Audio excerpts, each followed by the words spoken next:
మీరెప్పుడైనా అబ్జర్వ్ చేశారా? జిమ్‌కెళ్ళేవాళ్ళకి ఇది బాగా తెలుస్తుంది. ఏంటంటే, మనం 1 సంవత్సరం, 2 సంవత్సరాలు వర్కౌట్ చేసి, మధ్యలో కొంచెం గ్యాప్ ఇచ్చి, ఒక 6 మంత్స్ గాని, 5 మంత్స్ గాని గ్యాప్ ఇచ్చి, మళ్ళీ మనం వర్కౌట్ స్టార్ట్ చేస్తే, మనం స్క్రాచ్ నుంచి స్టార్ట్ చేసిన దానికంటే, ఈసారి మనం త్వరగా రిజల్ట్స్ అనేవి చూస్తాం. దానికి రీజన్ ఏంటో తెలుసా? దానికి రీజన్ వచ్చేసి మజిల్ మెమరీ. మన మజిల్స్‌కి కూడా మెమరీ అనేది ఉంటదనమాట. సో, ఆ మజిల్ మెమరీ అనేది మన బాడీలో ఎలా వర్క్ చేస్తది? దాన్ని మనం ఎలా యాక్టివేట్ చేయాలి? సో, దానివల్ల మనకి అడ్వాంటేజ్ ఏంటి? దాన్ని ఎలా యూజ్ చేసుకోవాలి అనేది మనం ఈ వీడియోలో చెప్తాను. సో, మీరు గనుక నా ఛానెల్ ఫస్ట్ టైమ్ విజిట్ చేస్తుంటే ఛానెల్‌ని ఇప్పుడే సబ్స్క్రైబ్ చేసుకోండి. అలాగే మన ఛానెల్‌లో చాలా ఇన్ఫర్మేటివ్ వీడియోస్ ఉంటాయి. అవి కూడా ఒకసారి వాచ్ చేయండి. నచ్చితే లైక్ ఇవ్వండి.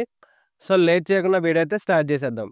ఫస్ట్ మనం మన మజిల్స్ అనేవి ఎలా గ్రోత్ అవుతాయో చూద్దాం. ఫస్ట్ మనం వర్కౌట్ చేసినప్పుడు మన మజిల్స్‌లో ఏమవుద్దంటే చిన్న చిన్న స్మాల్ పీసెస్ కింద బ్రేక్ అవుతాయన్నమాట. Muscle fibres. సో, అవి బ్రేక్ అవ్వడం వల్ల ఏమవుద్దంటే లోన కొన్ని సెల్స్ అనేవి ఉంటాయి. ఆ సెల్స్ ఏం చేస్తాయంటే మన మజిల్స్‌ని రిపేర్ చేస్తా ఉంటాయి. ఓవర్ ద టైమ్ మనం వర్కౌట్ చేసినప్పుడు ఆ బ్రేక్ అయిన సెల్స్ ఉంటాయి కదా! అవి కొద్ది కొద్దిగా రోజు రోజుకి రిపేర్ చేస్తూ ఉంటాయి. ఆ రిపేర్ చేయడం వల్ల ఏమవుద్దంటే మజిల్ ఫైబర్ అనేది సైజ్ అనేది ఇంక్రీజ్ అవుతది. ఆ మజిల్స్ ఆ మజిల్ ఫైబర్స్ అన్నీ చాలా చిన్న చిన్నగా ఉంటాయన్నమాట. ఆ ఫైబర్స్ అన్నీ సైజ్ ఇంక్రీజ్ అవ్వడం వల్ల ఏమవుద్దంటే మన మజిల్ సైజ్ అనేది ఇంక్రీజ్ అవుతది. మనం వర్కౌట్ చేయడం మానేసిన తర్వాత మన వర్కౌట్‌కి కొంచెం గ్యాప్ ఇచ్చిన తర్వాత ఏమవుద్దంటే మన మజిల్ సైజ్ అనేది తగ్గుతది. దానివల్ల ఏమవుద్దంటే దానికి రీజన్ ఏంటంటే మన మజిల్ లోపల ఉన్న సెల్స్ అనేవి తగ్గిపోతుంటాయి. కౌంట్ తగ్గిపోతుంటాయి. కొన్ని వానిష్ అయిపోతూ ఉంటాయి. కానీ కొన్ని సెల్స్ మాత్రం అక్కడే ఉంటాయి. సో, ఇవేం చేస్తాయంటే మన సిగ్నల్ కోసం వెయిట్ చేస్తూ ఉంటాయి. మళ్ళీ మనం ఎప్పుడు వర్కౌట్ చేస్తామో, మళ్ళీ మన బ్రెయిన్ నుంచి ఎప్పుడు సిగ్నల్ వస్తదా అని వెయిట్ చేస్తూ ఉంటాయనమాట. సో, ఎప్పుడైతే మళ్ళీ మనం వర్కౌట్ చేయడం స్టార్ట్ చేస్తామో, అప్పుడు వీటికి సిగ్నల్ అనేది వస్తది మన బ్రెయిన్ నుంచి. సో, అప్పుడు అవి మళ్ళీ యాక్టివేట్ అయ్యి, వీటితో పాటు ఇంకొన్ని సెల్స్ అనేవి ఫార్మ్ అవుతాయి. మనం తీసుకున్న ఫుడ్ ద్వారా మళ్ళీ ఇంకొన్ని సెల్స్ అనేవి ఫార్మ్ అవుతాయి. ఈ సెల్స్ అన్నీ కలిపి ఒక న్యూక్లియలా ఫార్మ్ అవుతాయి. న్యూక్లియా అంటే ఏంటంటే మజిల్ ఫైబర్స్ లోపల ఒక ఆహ్, అన్ని సెల్స్ కలిపి ఒక గ్రూప్‌లా ఫార్మ్ అవుతాయి.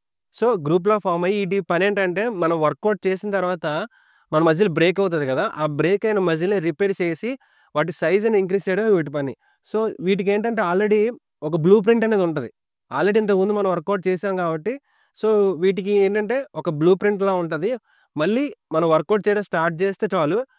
మనం ప్రీవియస్‌లో ఏ సైజ్‌లో ఉన్నామో, మన స్ట్రెంత్ ఎంత ఉందో వాటిని ఈజీగా బిల్డ్ చేసుకోవడానికి చాలా యూజ్ అవుతాయన్నమాట.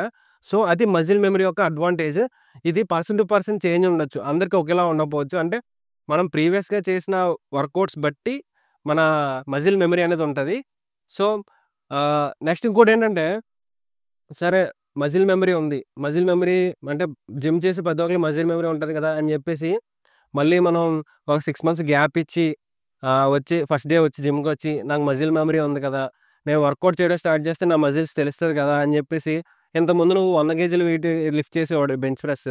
అలా అని చెప్పేసి ఫస్ట్ డే నువ్వు 100 కేజీస్ ట్రై చేస్తే మాత్రం ఇంజ్యూర్ అయ్యే ఛాన్స్ ఉంటాయి. చెప్పేదేంటంటే మనం స్టార్టింగ్ ఇంత గ్యాప్ ఇచ్చిన తర్వాత కూడా మనం స్టార్టింగ్ మంచి ఎక్కువ వెయిట్ తోటి మంచి కన్సిస్టెన్సీగా చేసుకుంటూ ఎళ్తే మనకి మజిల్ మెమరీ అడ్వాంటేజ్ ఉండడం వల్ల ఏమవుద్దంటే మనకి మనకి రావాల్సిన రిజల్ట్స్ అనేవి మిగతా బిగినర్‌తో పోలిస్తే మనకు కొంచెం త్వరగానే వస్తాయన్నమాట. సో, అది నేను చెప్తున్నాను. సో, ఇదనమాట మజిల్ మెమరీ యొక్క అడ్వాంటేజ్. మజిల్ మెమరీ ఎలా వర్క్ చేస్తదనేది. సో, ఈ వీడియో గనుక మీకు ఇన్ఫర్మేటివ్‌గా అనిపిస్తే వీడియోకి ఒక లైక్ ఇవ్వండి. మరిన్ని ఇన్ఫర్మేటివ్ వీడియోస్ కోసం ఛానెల్‌ని ఇప్పుడే సబ్స్క్రైబ్ చేసుకోండి.